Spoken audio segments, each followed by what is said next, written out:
There we go. All right, so I got some questions from questions@chalmerswellness.com, and I want to run through those. The first one I got was, why do I push fad diets like keto instead of just a normal balanced diet? So I don't necessarily push keto diets really, really hard. I push low glycemic diets really, really hard. A keto diet is an actual specific thing. However, I get this question actually a decent amount about fad diets and keto. The keto diet is by definition the most researched diet we have ever as a human race. They found out that keto diets would fix epilepsy like 120 years ago. And so they started researching the hell out of it, trying to figure out how they could basically make it a pill. And it has the most research out of any diet we've ever seen. So that is probably, that's I think the funniest piece is when people call a keto diet a fad diet. And it's funny because people are like, well, it's good for medication resistant epilepsy. Okay, so let me break that phrase down for you. Medication resistant means that the keto diet will fix all the epilepsy that the drugs fix, and then it'll fix a whole lot more epilepsy that the medication can't touch, because the medication is not designed to fix things. It's designed to manage symptoms. Drugs are not designed to treat or cure disease. They're there to manage symptoms. So you maintain the disease, but you have to take the pill forever. So that's the whole point. So as far as keto being a fad diet, it is not. It is a little bit more difficult diet because it's by definition usually 3 to 4 times the fat to protein with no sugars. That is an actual keto diet. It's a very high fat based diet. It's really, really good for the brain. It's one of the things that, if we've got concussions, we have dementia, we have Alzheimer's, we have memory loss, we've got any of those sort of things, we put people on it immediately. So the keto, very, very, very, and obviously epilepsy.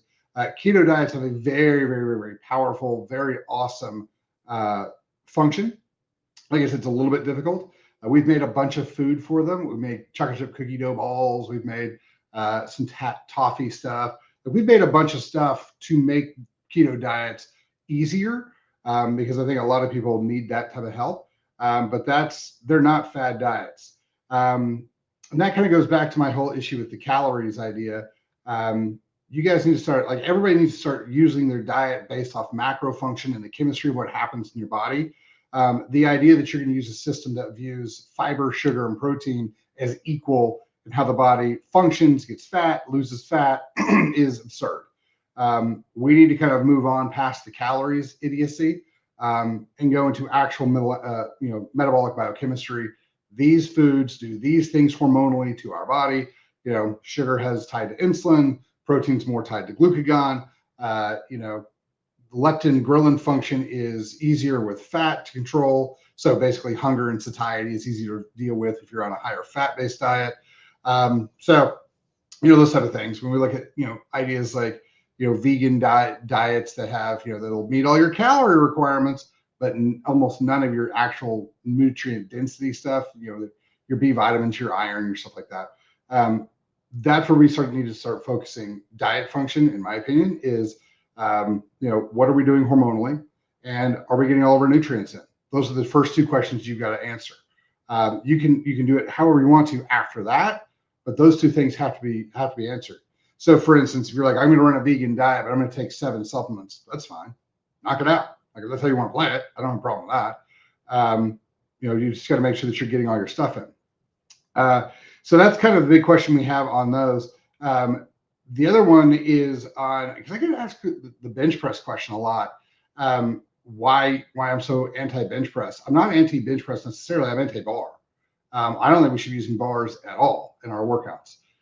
The problem with bars is, if you're using both arms or both legs at the same time, you're going to increase deficiencies or muscular imbalances across the board.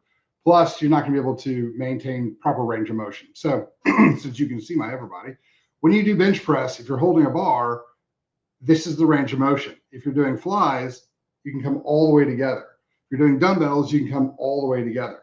Getting the humerus to come as far away and then as close together as possible is going to be the biggest thing that you want to do for working out, whether you're trying to train, for longevity, functional movement, pretty muscles, no matter what. Flies, for instance, especially because they're individual arms, a fly is a much better exercise for the chest than bench press could ever be, because bench press is going to eliminate 30 to 40% of your range of motion.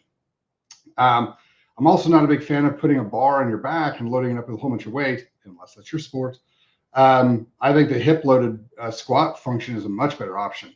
I'm a much bigger fan of single leg squats as well, because again, when you're using individual legs, what we find really often, I found this in even my pro athletes, you're going to have weaknesses in that one leg somewhere, the ankle, the hip, the knee, somewhere. If you do two legs at the same time, your body will compensate and it'll shift to protect that weakness. And so you never really actually see the weakness. But if you're doing single leg work, you're going to start seeing that knee twitch. You're going to start seeing that ankle twitch. You're going to start seeing the hip drop.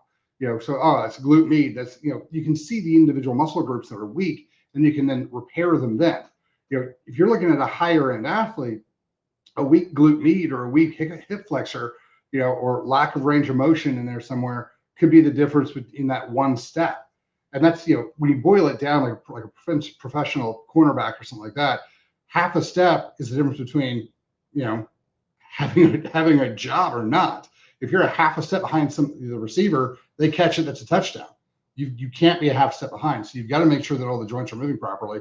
And just for the normal average everyday guy, we have to start thinking about what's going to happen when I'm 80, right? And so if you eliminate those little individual muscle weaknesses, you're going to have, the joints are going to move better. Everything's going to be moved better. Like you'll see people when they lay down, one foot will pitch out. And that is usually from muscular issues. Hypertonic glute med is one of the big ones that you find when you're doing single leg work, and you go, hey, when you stand up, you're supposed to rotate. You're not doing that. Oh, okay. We need to tweak X, Y, and Z to get that back to function. So that's my big issue with bars, is that I think that they are, one, creating injuries that shouldn't be there. You look at bench press. Go find anybody who's 40 or 50 who's been lifting since they were a teenager with bars. Most of them are going to have dots on their shoulders where they had shoulder surgery. So it's kind of a very common thing. So saving the shoulders, saving the function, I would say is a big piece. But really getting the musculature to get where it wants to go is the other one. And if you do bench press competitions, then obviously you have to do bench press. But if you just want to have functional muscles and look pretty and all that type of stuff, I would drop the bars and go to dumbbell press and flies and stuff like that. Those are probably some of the biggest ones that I get question wise. The other one's on fasting. We've gotten a couple of questions on fasting. Fasting has, I think, a very interesting position in society now, because everybody's all pissy about something about it. I don't like the idea of doing a multi-day fast without taking supplementation, B vitamins, omega-3 fatty acids, things like this. And there's the argument that if you take anything besides water, that you're breaking your fast. Okay, I'm not going to argue that because I think that's a valid definition. The problem we get into is that, let's say that you live in Texas and you're doing a 10-day fast and you have to be outside for whatever reasons. If you're sweating, you're losing your electrolytes. Your body will not run right if you have low electrolytes. So you could die. And so getting the salt in with your water, I would highly recommend. So at what point do we say, no, anything besides water or coffee is bad? That's going to be kind of up to you. I'm a big fan of getting all your minerals in, all your vitamins, all the stuff, the CoQ10, giving your body all the chemistry it needs to run and forcing it to produce its ATP off of the fat and the muscle that is on your body. So allowing the body to go through gluconeogenesis, allowing the body to go through lipolytic ATP production, I think is extremely important. A lot of times, because if you look at how the body was designed, go back to original design, it was designed to do these things. And what we know about the body is that if you don't do the things it's designed to do, it gets bad at the things that you don't ever do. For instance, if you give your body a whole bunch of testosterone as a male, your testicles will shrink because your body no longer uses them for testosterone. So, what I always like to do is let's go through and let the body do what it's supposed to do. Some intermittent fasting and these type of things, but recognize there's still metabolic requirements. And those metabolic requirements require chemistry. They require the CoQ10. They require the calcium, the potassium, the sodium, all the magnesium, like all those things. So you're going to have to bring in your nutrients. So when I do fasting, and I eat once a day normally. And I'm going to go back to a 47 one where I eat once every 2 days here in a couple days. And I will still take all of my supplementation. I'll still take all my RFA. I'll still take the probiotics. I'll still take a lot of that stuff. One of the things that I will be adding in when I start doing that is I will still be doing my bulletproof coffee. So, call that what it is. That's obviously a caloric function. But the goal of the fasting is to keep my body in a state where it's burning fat. And the easiest way to do that is to give it medium chain triglycerides and some of the longer function it's going to pull with chylomicrons, which are those larger 12 plus carbon chain fats, to maintain that function so that it's burning less of my muscle tissue and more of my fat tissue. But I will also take all my supplementation to ensure that my body has the chemistry it requires to do that function. So I'll also take a little bit of collagen so that my body doesn't eat my muscle tissues to create blood sugar. It'll use the collagen for that. So, building out a diet like that is, I think, important when you're looking at function in the body or how are we going to move through this. So, that's some of the stuff you call it a bulletproof coffee fast. You can call it a pillars fast, because I don't think anybody else is out there pushing bulletproof coffee with all your minerals and supplementation and just no real food. So that's fine. We can call it the pillars fast. But that's kind of what I do. Those are some of the things that we push through. So if you guys have questions, hit us up, questions@chalmerswellness.com, or you guys can keep DMing us. The other thing is that if you guys need anything supplement-wise, we've always got it at pillarswellness.com. All of those have been tested for chemistry and for quantum function. So we use them in our muscle testing all the time, and we make sure that those are the ones that people are most agreeable with, because people have sensitivities and allergies to all kinds of things nowadays.